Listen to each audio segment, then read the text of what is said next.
Bonjour à tous. Aujourd'hui, notre étude portera sur la différence entre une œuvre philosophique et une œuvre littéraire. Même si philosophie et littéraire utilisent toutes deux les mots et le langage, leurs objectifs, leurs méthodes et leurs formes sont différents. Alors, tout d'abord, nous allons parler de l'œuvre philosophique, comprendre l'objectif principal d'une œuvre philosophique, comment pouvoir reconnaître une œuvre philosophique, et aussi nous allons donner quelques exemples d'une œuvre philosophique. Alors, on commence tout d'abord par une œuvre philosophique, ou encore l'œuvre philosophique, en commençant justement par l'objet principal ou encore l'objectif principal d'une œuvre philosophique. Quel est le but de recherche? Quelle est la recherche philosophique? Ou quel but la philosophie essaie d'atteindre? Il faut dire que l'objectif principal de la philosophie, c'est tout d'abord réfléchir, démontrer, expliquer une idée. Une œuvre philosophique cherche tout d'abord la vérité, la compréhension du monde, de l'homme, de la morale ou de la connaissance.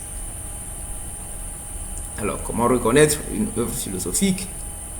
On reconnaît une œuvre philosophique par une problématique claire, c'est-à-dire une question fondamentale. En deuxième, on reconnaît une œuvre philosophique par des concepts précis.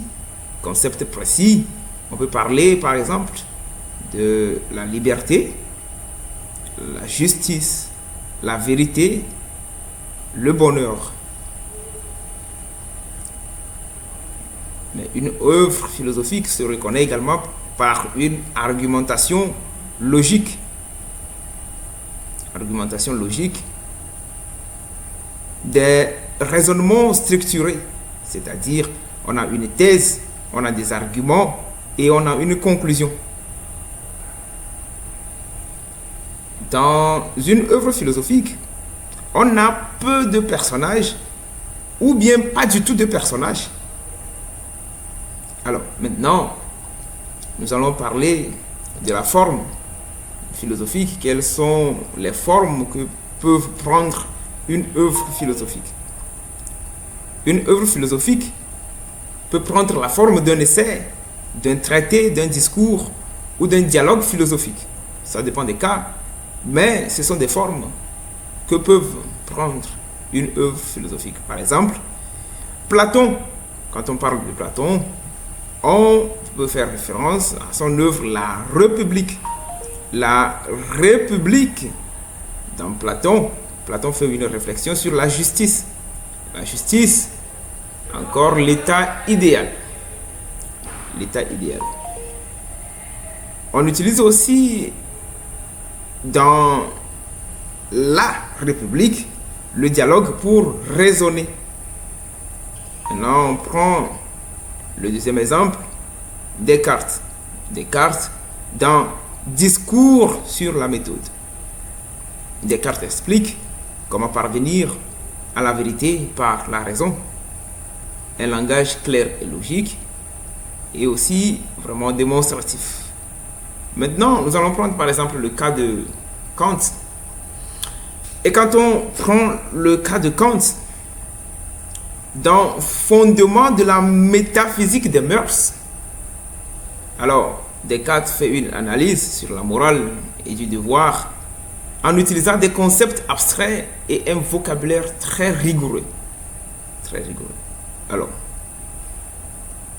pour cette vidéo, la phrase clé à retenir, c'est qu'une œuvre philosophique cherche à faire penser et comprendre, mais pas raconter. C'est-à-dire qu'une œuvre philosophique n'est pas dans la narration, mais dans la réflexion. Une œuvre philosophique pose un problème, un sujet, auquel il apporte des réponses par une argumentation logique. En deuxième position, nous allons parler maintenant de l'œuvre littéraire, en commençant d'abord par l'objet principal ou encore l'objectif. Quel est l'objectif que recherche en fait une œuvre littéraire? Il faut dire qu'une œuvre littéraire, c'est tout d'abord d'émouvoir, de raconter et de faire imaginer le lecteur. Le lecteur ou encore le public. Il y a plusieurs types d'œuvres littéraires. Alors, on peut parler aussi du public, ça ne fait rien. Une œuvre littéraire vise tout d'abord le plaisir esthétique. Le plaisir esthétique, l'émotion et la représentation de la vie humaine. Maintenant, comment reconnaître une œuvre littéraire? Une œuvre littéraire se reconnaît tout d'abord par une histoire réelle ou fictive, se reconnaît aussi par la présence des personnages dans l'œuvre et aussi l'expression des sentiments et des émotions. L'expression des sentiments et des émotions, caractérisant ainsi que nous sommes en face d'une œuvre littéraire. Et aussi, il faut parler d'un travail de style, parce que les littéraires utilisent beaucoup de figures de style, les métaphores, la pléthore, c'est le pléthore, je sais pas. Mais disons, en gros, que lorsqu'on est en face d'une œuvre littéraire, généralement, on rencontre beaucoup de figures de style, la métaphore, la plétonymie et beaucoup d'autres. Et aussi dans une œuvre littéraire, on a une liberté d'expression. Maintenant, quelles sont les formes que peuvent prendre par exemple une œuvre littéraire? Une œuvre littéraire, généralement, c'est un roman, c'est un poème, c'est le théâtre, ou encore c'est la nouvelle, si vous voulez. Donc, contrairement à une œuvre philosophique qui prend la forme d'un essai ou d'un traité ou d'un discours ou d'un dialogue philosophique, l'œuvre littéraire est mise sous une forme romanesque, sous une forme nouvelle, sous une forme théâtrale et sous une autre forme que nous pouvons appeler les poèmes ou encore le poème. Dans d'autres cas, la poésie. On a par exemple des exemples précis d'une œuvre littéraire. Par exemple, Victor Hugo dans Les Misérables. Les Misérables, c'est un récit des vies humaines qui aussi condamne l'injustice sociale. Et dans cette œuvre, Les Misérables, c'est clair qu'on rencontre des émotions, des descriptions et aussi des personnages. Alors, on vient en deuxième exemple pour parler d'Albert Camus. Albert Camus, l'Algérien, dans L'étranger. L'étranger, écrit par Albert Camus, regorge pour moi quelque chose de philosophique aussi. Mais il faut reconnaître que tout d'abord, c'est un roman. Le roman avec intrigue et personnages, un style simple, mais un style aussi narratif. Mais quand on regarde un peu l'œuvre d'Albert Camus, Albert Camus commence le roman par « Aujourd'hui, maman est morte ». Aujourd'hui, maman est morte. C'est comme si on est dans un restaurant et entre amis, on se dit aujourd'hui, on va manger du camembert. Aujourd'hui, on va manger de la tchéké. C'est un peu dingue de le dire comme ça, mais on a l'impression qu'Albert Camus ne ressentait rien face à la mort de sa maman. On sait que la mort d'une maman, c'est une situation douloureuse. C'est quelque chose pour laquelle il faut vraiment être concerné.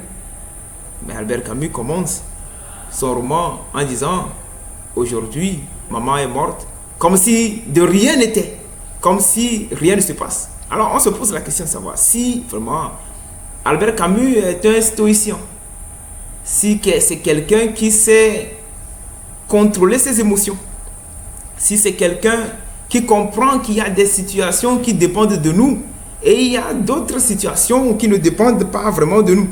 Et que la mort, par exemple, comme étant une situation extérieure, ne dépend pas de nous. Parce que la mort, au final, c'est un examen, que vous le vouliez ou non, que chacun va devoir passer. Et au cours de cet examen, l'objectif n'est pas d'avoir un diplôme, c'est-à-dire que vous ayez l'intention d'avoir un diplôme ou non, vous allez quand même passer cet examen-là. C'est obligatoire. C'est obligatoire dans sa nature, obligatoire dans sa forme et obligatoire dans tous les aspects de la chose. Mais comme cette vidéo d'aujourd'hui, ce n'est pas pour Albert Camus, nous allons revenir sur l'œuvre d'Albert Camus plus tard. Nous sommes en train de montrer juste des exemples d'une œuvre littéraire. Maintenant, quand on prend par exemple Baudelaire, les fleurs du mal. Donc dans Fleurs du mal, ici on est en présence d'une poésie. Poésie qui utilise des images, des émotions, la musicalité aussi du langage. Alors, pour retenir ce qui en est d'une œuvre littéraire, il faut dire que une œuvre littéraire cherche à toucher le cœur avant de toucher l'esprit. Donc la recherche d'une œuvre littéraire, c'est tout d'abord de toucher le cœur du lecteur, toucher le cœur de l'auditoire, toucher l'âme du public avant de pouvoir faire réfléchir le public. Alors, on a trois cas particuliers, c'est-à-dire que œuvre à la frontière des deux disciplines. Certaines œuvres sont littéraires et à la fois philosophiques. Je venais de donner tout à l'heure un exemple. Une œuvre peut être à la fois littéraire et à la fois philosophique. Un exemple majeur, c'est Albert Camus. Dans La Peste. La Peste, Albert Camus, un roman où apparaissent des personnages, un roman également qui est une intrigue. Alors, la réflexion philosophique sur l'absurde, la solidarité. Non, en deuxième position, on peut parler de la philosophie passe par le récit. Donc, quand on considère cette session, il faut dire que quand la philosophie se cache dans une histoire, on parle de littérature philosophique. Voilà. Donc, il y a aussi des œuvres qui s'appellent la littérature philosophique parce que, au fond, on se cache des personnages. Au fond, il y a un récit qui se raconte. Au fond, il y a une narration. Mais la narration est fondée sur un sujet principal, sur un sujet fondamental. Et ce sujet fondamental-là est corroboré par un argument logique. Et on débouche, bien entendu, sur une conclusion. Alors ici, j'ai un tableau récapitulatif. D'accord, un tableau récapitulatif pour le visuel dans cette vidéo. Alors, il y a une œuvre philosophique à part et une œuvre littéraire à part. Que recherche la philosophie? La philosophie est simplement à la recherche de la vérité, du raisonnement logique, des concepts abstraits et aussi une argumentation. Maintenant, quand on prend une œuvre littéraire, il faut dire tout d'abord que l'œuvre littéraire cherche à toucher l'émotion de l'individu, du public ou encore du lecteur. C'est un récit qui découlent de l'imagination, et dans l'œuvre littéraire apparaissent des personnages concrets. L'œuvre littéraire utilise également un style ou la narration. Pour conclure, la philosophie explique le monde. La philosophie explique le monde pendant que la littérature le raconte. Donc, on voit déjà que l'objectif des deux n'est pas la même. L'un est en train d'expliquer alors que l'autre est en train de le raconter. Maintenant, l'une fait réfléchir alors que l'autre fait ressentir. Et parfois, elles se rencontrent.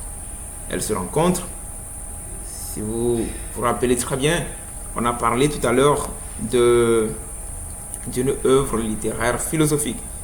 Donc il y a des œuvres comme ça qui se chevauchent, et dans la même œuvre, bien qu'il y a les aspects ou encore les éléments de la littérature, et il y a également les éléments de la philosophie. Chers amis, je vous remercie pour cette vidéo et à la prochaine. Bye.